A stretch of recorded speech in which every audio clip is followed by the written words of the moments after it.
bonjour à tous, deuxième vidéo de la journée qui va parler de la colère pour les hypersensibles. La colère des hypersensibles.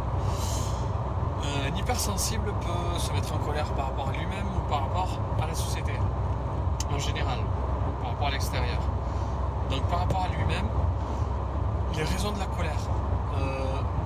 Échec professionnel, échec sentimental, enfin échec tout court. Se demander pourquoi on est toujours en échec, enfin toujours. Souvent en échec, alors qu'on n'est pas assez en échec que ça. Moi, par exemple, moi là, je suis dans une période où je me dis, je suis en échec. Je suis pas au top, je suis pas, enfin voilà quoi. Ça et je me dis ouais ben voilà j'ai un échec et tout, mais en regardant en arrière, en prenant un petit peu, au lieu de prendre une loupe, on prendrait quelque chose d'autre, je sais pas comment ça s'appelle, un réducteur ou un grand angle, et on regarde un petit peu en grand angle, on regarde pas que notre petite personne et notre petite situation. En regardant en grand angle, il y a pas mal de personnes qui sont au chômage, il y a pas mal de personnes qui sont SDF, il y a pas mal de personnes qui sont encore plus mal que nous. Donc on se met en échec, on se dit ouais je suis en situation d'échec, mais en regardant tout le temps les gens qui sont au-dessus de nous, jamais les gens qui sont en dessous. Enfin en dessous, je ne veux pas dire au-dessus, en dessous, en fait j'aurais pas dû dire ça. J'aurais dû dire voilà, qu'ils sont en situation meilleure, plus mauvaise. Donc c'est pas facile, ça il faut relativiser, beaucoup relativiser parce que il y a quand même personne d'hypersensible ne relativise pas, moi je relativise jamais quoi. Je me dis jamais ouais ben, ça c'est bien ce que j'ai en fait, pas mal. J'essaye pas de relativiser, en plus je me dis si je relativise c'est un peu baisser les bras. Alors que c'est pas baisser les bras. Relativiser c'est se dire voilà, aujourd'hui j'en suis là, hier j'étais là, j'étais un peu plus bas, donc j'ai monté d'un petit pas. Je suis monté d'un petit pas. Mais c'est déjà bien. C'est-à-dire qu'il y a des personnes qui ne font même pas la démarche de franchir le petit pas. Donc il faut relativiser, donc ne pas se dire ouais mais j'ai raté ma vie ou raté quelque chose alors que c'est quelque chose d'assez simple que vous avez fait. Donc ça c'est super important. Bon, deuxième truc, c'est voilà, c'est relativiser, il n'y a rien à dire de plus. Vous êtes bien, vous n'êtes pas en échec. Tout le monde se pense un jour ou l'autre qu'il est en échec, mais il faut relativiser, comme je vous ai dit plusieurs fois, et regarder le futur. Et pas se dire, ouais, mais tous mes échecs que j'ai eus par le passé seront que des échecs par le futur. Non. Ce n'est pas parce que vous avez subi des échecs par le passé que vous allez subir des échecs dans le futur. Après, c'est vrai que pas mal de personnes qui ont réussi leur vie, on va dire, ont eu certains échecs, mais ont persévéré et sont allés là où il fallait. J'ai pas d'exemple là parce que j'ai oublié tous les exemples que j'avais de personnes qui sont plantées, mais vraiment plantées, genre ils ont monté une société, ils ont cru à un concept et ça n'a pas fonctionné et d'un coup bon ben voilà, hop, au revoir. Donc ça c'est typique quoi, il y a pas mal de personnes qui l'ont fait. Donc persévérer. Et si vous voyez que vous persévérez pendant 15 ans dans la même voie et que ça ne fonctionne pas, vous êtes hypersensible au potentiel. Vous trouverez toujours quelque chose d'autre à faire, toujours quelque chose de mieux, toujours quelque chose... voilà quoi, donc il ne faut pas se dire ouais mais non, j'y vais pas par là, je vais pas faire ci, je vais pas faire ça. Non, avancez, regardez ce que ça donne. Si ça ne donne rien, changer de métier, changer de... Voilà. Donc ça, c'est envers soi-même et envers la société. Envers la société, c'est l'enfant surdoué qui n'a pas été repéré par le prof, l'enfant surdoué qui est raillé par les autres, l'enfant surdoué. Et donc, il va se dire, enfin cet enfant ou cet adulte va se dire, bon ben voilà. Enfin, il va se dire, il va pas se dire, il va se penser ça.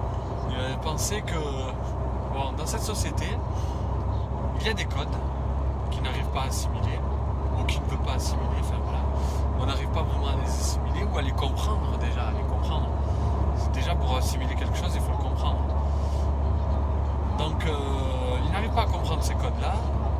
Ces codes-là le rendent malheureux. Et il se dit pourquoi pas détourner ces codes.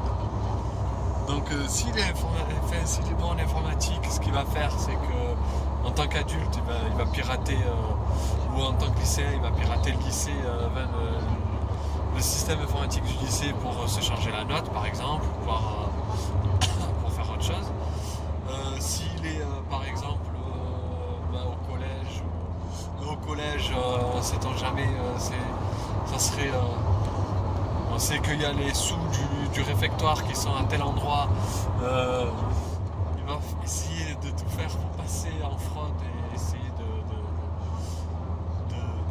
voler cet argent sans se faire piquer. Attention, je dis tout ça, c'est des exemples extrêmes. Parce que c'est pour vraiment grossir le trait que vous puissiez comprendre ce que je veux dire. Mais il ne faut pas se dire, tous les hypersensibles sont des délinquants en puissance. Et en étant adulte, il peut être dans le grand banditisme, son intelligence hors du commun peut l'aider à trouver les failles dans son propre système qu'il a inventé ou qu'on lui a donné. Donc voilà, il y a pas mal de choses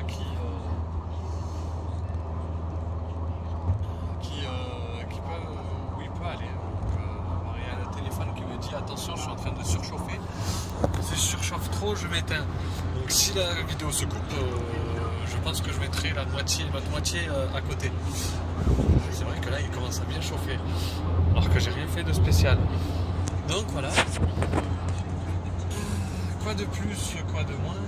Comme d'habitude, ça c'est mon truc, ça. C'est quoi de plus, quoi de moins? Quoi de plus? Donc l'intelligence peut être reprise pour faire des choses moins glorieuses, tout en sachant que il est borderline. La personne hypersensible sait qu'elle est borderline en faisant ces choses-là. Mais le fait, en se disant, je suis tellement intelligent, je me ferai pas attraper.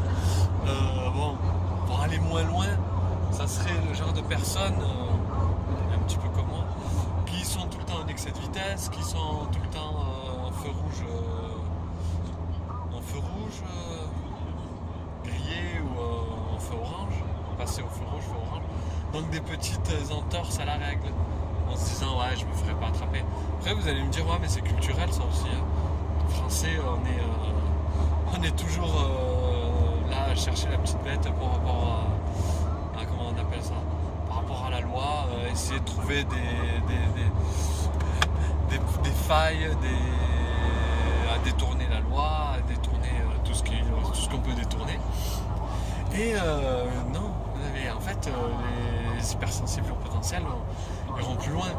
Par exemple, quand je parle de détourner, je suis en train de penser à tout ce qui est Fab Lab, Acclab et tout ça. Ça ne m'étonnerait pas de faire un petit sondage dans les Fab Labs et de trouver 60% peut-être, ou peut-être moins, peut-être pas 60%, peut-être 40% de surdoués et de hypersensibles. Peut-être un peu moins. Parce qu'on a aussi ce souci de se dire, en plus c'est ce qu'il y a bien dans les Fab Labs, c'est qu'on est aussi dans l'open source. Donc dans l'open source, se dire c'est plus équitable pour les gens, c'est plus... Et ça aussi, le souci d'équité pour les personnes hypersensibles, c'est super important. super important. Le sentiment d'équité. Excusez-moi avec la vidéo parce que là j'étais en train de mettre le téléphone juste devant la sortie d'air de clim, en espérant que le son soit pas mauvais. Donc ça aussi c'est l'une des caractéristiques des hypersensibles. On a envie d'avoir un souci d'équité, donc tout le monde du libre, de l'open source, de l'open source et du libre c'est un peu la même chose, de Linux, du HackLab, du FabLab, donner de la connaissance aux gens, partager la connaissance avec les gens, quoi d'autre, en plus de partager la connaissance avec les gens, ça serait faire par exemple des ateliers, expliquer aux gens comment ça fonctionne, partager la connaissance comme ça, c'est bidon. Partager la connaissance, ça peut être repris comme n'étant pas assez, et donc s'investir un peu plus en tant que bénévole ou autre pour toutes ces structures.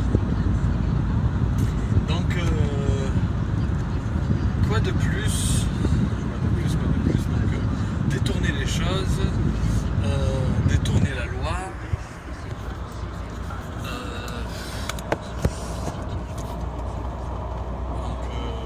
voilà. J'essaye de faire tirer un petit peu la vidéo, de continuer un peu la vidéo c'est pas pour vous ennuyer, c'est pour trouver d'autres idées.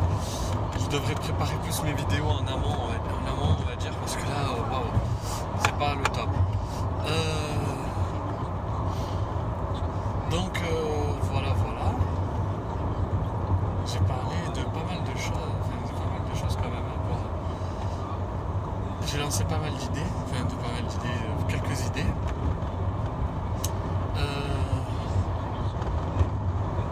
Quoi de plus? Et non, après, ce que je voulais dire, ce que je veux dire et tout, par exemple, pour défendre un petit peu les hypersensibles, par exemple, le hacker qui va... le gars qui est un peu hacker, qui au lycée va changer ses notes, c'est pas pour emmerder le prof, c'est juste, il sait qu'il est intelligent, mais il se dit, moi, ma note que je mérite, c'est celle-là et pas l'autre. Et de toute manière, quand on regarde le cursus professionnel et le cursus dans les formations à l'école, on va vous juger sur vos notes. Moi, on m'a jugé sur mes notes. Moi, j'ai voulu faire un BTS d'informatique, on m'a jugé, on m'a dit non mais en programmation t'es bidon, tu comprendras jamais rien parce que t'es pas bon en maths. Bon, à mon petit niveau en programmation, franchement, je m'éclate. Peut-être que plus tard, si je fais de la grande programmation, en espérant entrer à 42, que je fais du haut niveau, de la vraie programmation de pro, peut-être que là je serai limite. Mais pourquoi ne pas me laisser ma chance, me dire t'es pas assez bon, alors que moi, par exemple, les maths, j'ai appris beaucoup de choses en maths par rapport à mon cursus scolaire. En apprenant des formules de l'électricité, j'ai appris le triangle trigonométrique, par exemple. Il y a pas mal de choses comme ça, des choses qu'on comprendra mieux autrement qu'en les prenant directement comme elles sont, quoi. Voilà, c'est les maths, faire des maths pour des maths, au bout d'un moment c'est chiant, c'est chiant. Les dérivés, mais la dérivée ça veut rien dire pour moi comme ça. Moi on me dit la dérivée, ou l'intégrale, la dérivée ou l'intégrale, l'accélération est la dérivée de la vitesse. La vitesse est l'intégrale de la vitesse et la distance. Vous irez regarder sur Wikipédia ce que c'est. Moi on m'explique ça comme ça, je le comprends beaucoup mieux. Je me dis donc une voiture qui est lancée à 90 km/h va parcourir 90 km/h.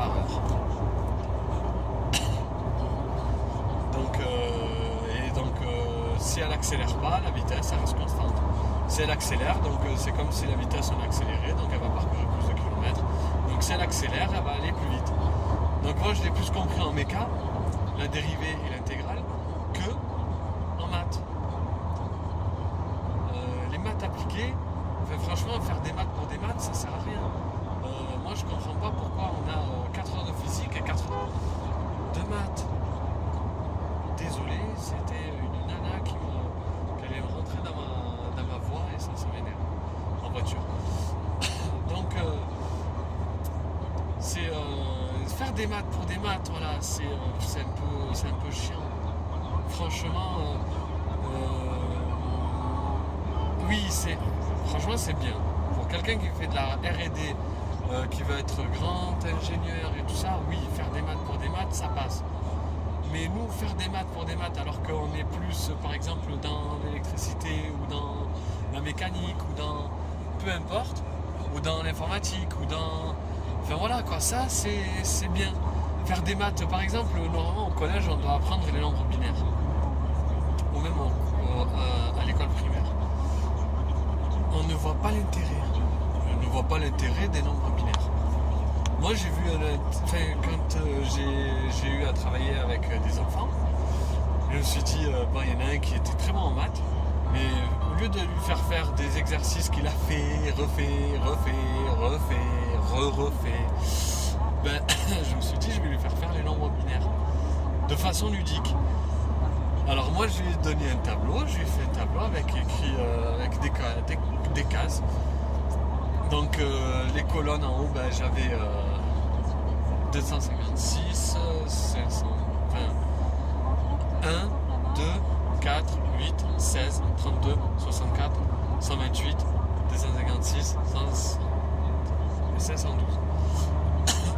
Et je lui ai donné comme consigne, très simple, franchement il n'y avait pas plus simple comme consigne. Je te donne des nombres, par exemple 400, et tu dois me trouver,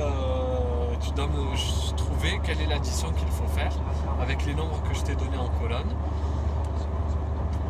Et donc mettre un 1 quand tu prends ces chiffres-là pour me faire 400. Donc pour me faire 400, il me faut prendre 256, parce que si je prends 512, je dépasse. 256 plus quelque chose d'autre, plus quelque chose d'autre, plus quelque chose d'autre. Il n'avait pas le droit de les utiliser deux fois. Tous les nombres étaient utilisables qu'une fois. Donc en fait, sans le savoir, il faisait de la conversion de nombres décimaux en binaire. Là, c'est appliqué, on va dire, c'est un petit peu appliqué. Bon, il ne savait pas que c'était pour l'ordinateur et ceci et cela, mais je ne sais pas pourquoi, il a ouvert son esprit et ça a fonctionné. Je n'ai pas dit que c'était les nombres binaires, après j'ai dit que là, les croix c'était des 1, là c'était des 0, et qu'en fait le chiffre, il fallait convertir comme ça, et c'était pour un ordinateur. Il ne va pas s'en souvenir, mais au moins je me suis dit, au moins il a fait quelque chose de théorique, mais qui est pratique en fait, parce que pratique dans l'informatique, de toute manière, il va en faire. Si un jour il a un bon prof de techno, le prof de techno va lui expliquer ça. Et il va dire, mais moi je l'ai fait ça quand j'étais petit. Et là, il était en avance. Mais faire des mathématiques, des super formules, des ceci, des cela, pour rien, sans nous donner au moins un petit aperçu de ce qu'on peut en faire, moi je suis très comment on appelle ça, expérimental. Donc par exemple, quand j'ai commencé à faire de la programmation, j'ai commencé à faire le truc qu'on me disait de faire et après j'ai expérimenté. J'ai tout de suite voulu aller un peu plus loin, tout de suite voulu faire un truc en plus, un truc en moins, voilà, donc toujours un truc, voilà. Et donc c'est là l'expérience qui va nous donner envie d'y aller. Par exemple, je sais pas si, je sais plus à quel niveau on pourrait le faire, mais par exemple, on va faire pi 3, 14, 15 et tout, on se dit, pourquoi apprendre tout pi 3, 14 ? Les enfants vont se dire, mais ça sert à rien. On pourrait lui dire, pas un CP ou un CE1, au collège, fin du collège, début lycée, on pourrait lui dire, pi 3, 14 c'est la circonférence d'un cercle, mais à quoi ça sert ? Dire, moi ça ne me sert à rien. Ben oui, ça te sert à quelque chose. Imaginons que demain tu dois construire une voiture ou une voiture téléguidée ou quelque chose qui marche avec une roue. Tu en as besoin. Sauf que ça, on ne le dit pas tant qu'on n'a pas fait de la mécanique, par exemple. Et c'est ça que je comprends pas, c'est qu'on cloisonne trop les matières. Donc tout ça pour dire, je sais même plus quoi, j'ai dérivé dans cette vidéo. En plus, moi qui n'aime pas les dérivés, j'utilise ce mot. J'ai dérivé, mais je dois même plus voir la côte là. Je sais même plus où j'en étais avec les hypersensibles. Oui, donc voilà. J'ai dérivé. Bon, ben excusez-moi. J'ai beaucoup dérivé à la fin de cette vidéo. Donc pour dire les hypersensibles, la colère, oui, moi, mais peut-être que c'était ça que je voulais dire. Oui, moi la colère c'était... ah oui, voilà, j'ai compris, je retombe sur mes pattes. J'ai parlé de tout ça parce que moi on m'a jugé sur mes notes scolaires. À la fin de mon bac, on m'a jugé, on m'a dit non mais tu peux pas faire ce BTS là parce que ceci, parce que cela. Parce que t'es pas bon en maths. Voilà. Donc la personne m'a même pas... et mon collègue, j'avais un collègue qui était avec moi, donc il se reconnaîtra, qui est devenu ingénieur en informatique. Et là, lui, il était bon en maths, mais bon, il arrivait à appliquer ce qu'on lui disait de faire. En plus, le truc, j'étais con, hein, c'était juste d'appliquer ce qu'on m'avait dit de faire. Donc j'aurais juste appliqué ce qu'on m'avait dit de faire, j'aurais eu mes bonnes notes et j'aurais allé là où il voulait. Donc peut-être un petit peu fainéant aussi. Donc je peux m'en prendre là, ça, je peux m'en prendre comme moi-même, ça par contre. Je peux pas dire c'est à cause de mon hypersensibilité. Donc un peu fainéant. Et voilà. Et donc je voulais dire. Oui. Donc mon collègue, le prof, le chef des travaux, lui a dit ouais toi tu es bon pour ça. Mais on n'a pas de place. Donc qu'est-ce qui s'est passé? C'est qu'on a fait une année, on a voulu trouver un autre BTS. On est allé dans notre ancien lycée, enfin dans le lycée où on était avant, juste avant pour passer le bac. On est allé voir les profs, on leur a dit voilà, on veut un BTS. Voilà, on veut un BTS, on veut un MAI, on veut pas. Enfin, dans ce BTS là on ne veut pas nous prendre, dans ce BTS là on ne veut pas nous prendre. Nous maintenant, si vous nous proposez quelque chose, on vient. On est allé voir le chef des travaux nous a reçus, il nous a dit ouais, moi je peux vous recevoir dans ce BTS là, il y a de la place. On a dit mais merveilleux. On lui a dit qu'est-ce qu'il faut faire et tout, on lui ramène nos notes. Sauf que c'est paradoxal, mais c'est tellement con quoi, l'éducation nationale des fois. Moi qui n'avais pas de bonnes notes en maths, mais c'était marqué sur mon bulletin, parce que moi j'étais quand même assez enthousiaste à l'école, j'essayais de montrer bonne mine, enfin, voilà, de montrer patte blanche, faire patte blanche et tout. Je comprends rien, mais je fais pas bordel, et bon, mon collègue aussi il foutait pas bordel, mais j'essayais de dire ouais je m'intéresse. Donc ça m'avait un peu sauvé ce jour-là. Il m'a dit moi ok, toi c'est bon, malgré tes mauvaises notes, je te prends. Mon collègue qui a eu le bac avec une meilleure note que moi j'ai eu 10 et quelques et lui il a eu 12 et quelques. Le chef des travaux lui a dit toi t'as de bonnes notes mais t'es pas motivé. Donc ça ne sert à rien que tu ailles dans ce BTS là. Et là on s'est regardé, moi mon collègue, on a rigolé quoi. On a rigolé. Chacun a été viré, enfin a été pas compris, enfin a été un petit peu saboté, enfin je sais pas comment dire, a été un petit peu rejeté par l'un ou l'autre des chefs des travaux. Alors que c'est les deux mêmes personnes qui ont le même métier, qui ont... Voilà quoi. Donc se dire ouais on hésite pour prendre quelqu'un dans les boîtes, ça c'est spécialement pour les RH, juste à prendre quelqu'un, prenez-le, essayez-le et on verra. Si ça marche pas, ça marche pas. Vous avez perdu encore une semaine dans votre recrutement, et c'est bon, c'est pas grave. Et donc mon collègue il a fait des pieds et des mains, il est allé voir le directeur du lycée qui allait voir le chef des travaux, qui a dit au chef des travaux, bah écoute mon gaillard, c'est moi qui est au-dessus de toi, tu vas le prendre. Et donc on a fait une année comme ça, sympathique. Moi j'ai détourné dans la mécanique, lui il a détourné dans l'informatique, parce que moi je me sentais pas à l'aise en fait encore en informatique à ce moment-là. Et bon je le regrette un peu, mais c'est pas grave, faut jamais avoir de regrets. Je me dis, il est jamais trop tard. Donc, si je suis prêt à 42, je peux refaire le même cursus que mon collègue, sauf que voilà, je l'ai fait genre presque 10 ans après. Ouais, bah oui, 10 ans après, voilà, peut-être. Ouais, je sais plus. Donc, je vais essayer de retourner dans ça. Et donc, tout ça pour vous dire aussi, vous serez toujours mal jugé. Moi, j'ai été mal jugé, mon collègue a été mal jugé, tout le monde a été mal jugé. Mais à un moment, il faut se dire, voilà, est-ce que c'est les autres qui me connaissent ou est-ce que c'est moi qui me connais Vous allez me dire, ouais, mais moi en tant qu'hypersensible, je ne me connais pas encore. C'est pas grave. Faites une analyse sur vous-même. Essayez de vous remémorer le passé et de vous remémorer tout ce qui a été bon dans votre passé. Moi là, depuis un mois, depuis que j'ai lâché une opportunité de CDI pour un CDD pour après aller à l'école 42 et que je me dis, bon ben voilà, t'as raté un CDI quand même. T'as raté un CDI, tu l'as eu dans la poche 2 semaines après, il fallait juste attendre. Et juste parce que la boîte ne te donnait pas assez de responsabilités, ne te donnait pas assez de trucs, avec tes compétences, tu aurais pu faire plus. J'ai voulu partir, je suis parti, et je me suis dit, ouais, mais je suis un peu dans la merde. Mais après, quand je regarde mon expérience perso, on a déjà essayé de me mettre dans des mauvaises cases. Excusez-moi, c'est encore le téléphone qui surchauffe. Donc, je vous disais, on a déjà essayé de me mettre dans les cases qu'il ne fallait pas. Parce que j'étais pas assez bon, parce que j'étais pas assez ci, parce que j'étais pas assez ça. Enfin voilà, en fait, en gros, on m'a toujours essayé de me mettre dans des mauvaises cases. On m'a mis dans des mauvaises cases et j'en suis sorti. Et j'en suis sorti encore plus grandi. Plus grandi que si on m'avait laissé dans mon premier choix, de m'avoir fait faire ce qu'il fallait dès le début. Je vais essayer de résumer en quelques mots mon parcours scolaire. À l'école primaire, en fait, j'ai laissé planer, quoi. En fait, en gros, s'il n'y avait pas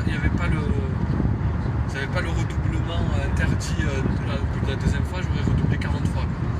Je dis souvent ça.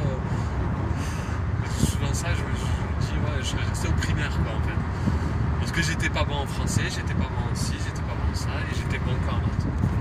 Ils auraient dû diagnostiquer, tu vois, l'hypersensibilité ou le potentiel. Le potentiel, ils auraient dû diagnostiquer ici. Plus tard au collège, 6e redoublé, 5e, 4e, 3e. En 4e, en fait, on m'a dit, il y avait la grève des concerts d'orientation. Et on m'a dit, ça c'était la directrice adjointe, moi je sais plus comment on dit, donc qui me convoque et tout, qui me dit voilà, pour ton orientation, ce qui serait le mieux, ce serait que tu ailles en 3e insertion. 3e insertion, c'est vraiment quand on est en très très très grande difficulté. J'étais en difficulté parce que je travaillais pas, mais j'étais pas con. C'est juste que je voulais pas travailler ou que j'avais pas d'aptitude dans d'autres matières et voilà quoi. J'avais dit, la nana elle me dit, la personne me dit, tu vas aller en insertion alors que j'avais des 17 en maths et des 16 en physique quoi. Mais c'est super. En fait tu vas me gâcher. À la limite laisse-moi avoir encore des 16 et des 17 en maths en normal que de m'envoyer là-bas. Encore tu me dirais t'as 5 de partout, je t'envoie là-bas, ouais c'est normal, mais là non, c'est pas possible, tu peux pas faire ça. Mais elle l'a fait, elle m'a envoyé là-bas et tout, et je suis resté un jour, je me suis fait virer le lendemain. Donc pour vous dire, le lendemain je me fais virer, enfin je suis resté un jour.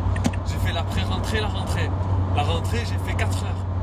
J'ai fait 2 heures en sport où je suis arrivé en retard en claquette, en tongue. Je devais monter en physique à ma matière préférée, on me convoque, on me dit il y a le directeur qui veut te voir, le proviseur qui veut te voir, donc j'y vais, et au bout d'1 heure et demie, c'était plié quoi. Je lui dis clairement, m'avait mis les nerfs, et au bout d'un moment, voilà, tu fais le con, tu fais ci, tu fais ça. Je lui dis écoutez, vous voulez pas me garder, je lui dis virez-moi, mon ancien collège va me récupérer. Ouais, t'es insolent et tout, oui je suis insolent. C'est mon avenir aussi d'un côté. J'ai eu un petit moment de lucidité, j'ai fait ça. Donc je suis retourné dans mon ancien collège, j'ai passé une 3e classique normale, on va dire, j'ai essayé de me faire tout petit en anglais parce que j'étais mauvais en anglais à ce moment-là. Et maintenant, I can speak English, not very well, but I but I can have a conversation with some people. I'm not so bad. Avant, je ne savais même pas ce que c'était Make a Deal. Make a Deal, je sais pas. Voilà, en plus, c'était foutu de ma gueule la prof à cause de ça. Et quand je lui ai dit à la prof à la rentrée, moi je veux faire BEP électrotechnique, elle m'a dit ouais, ils prennent sur dossier. Donc j'ai tenté ma chance. J'ai tenté mon dossier, ils m'ont pris. À la fin de l'année, elle m'a dit ah, t'es content, ils t'ont pris. Bah ouais, attends, je vais pas pleurer, hein. Je suis pas maso quand même. Donc j'ai été pris en BEP. Elle qui pensait que j'allais même pas être pris en BEP, j'ai fait un BEP. J'ai fait un bac SI électrotechnique. Je voulais faire un bac pro, mais j'ai voulu faire le con en fait, de pas aller avec, pas rester dans mon lycée parce que je pensais qu'elle avait plein qui allaient rester là-bas et qu'elle allait être pris. Donc j'ai dit je vais pas là-bas. Je voulais pas aller à une quinzaine de kilomètres de chez moi, je voulais aller à 50 km. Sauf que je me rendais pas compte à l'époque quand j'avais pas le permis que les 50 km il faut les faire quoi, le matin et le soir.